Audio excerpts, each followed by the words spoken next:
everyone, welcome back to Chill with Sabi. I hope you're all doing great. Today, we are diving into the impressive Elite 64 series from Hot Wheels, featuring the detailed Freightliner Cascadia. We'll be talking about a new form of highly detailed truck, which features a detachable double-decker trailer with a working ramp, a model grille, and mirrors. Rolling on 16 real rider tires, and this rig can carry up to 6 1:64 scale diecast cars.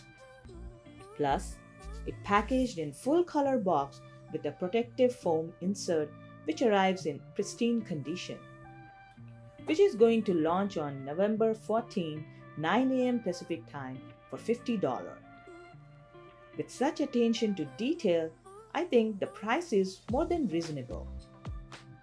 And this truck is likely close to the true scale, making it a fantastic desk setup for displaying.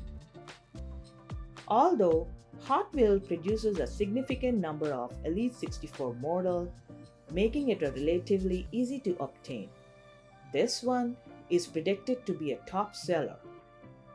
However, it's unlikely to sell out instantly, so get ready to add this diecast truck to your collection. Thanks for tuning in. Don't forget to like, subscribe, and hit that notification bell so you never miss out on the latest updates. See you in the next video. Until then, keep exploring, keep smiling, and happy collecting.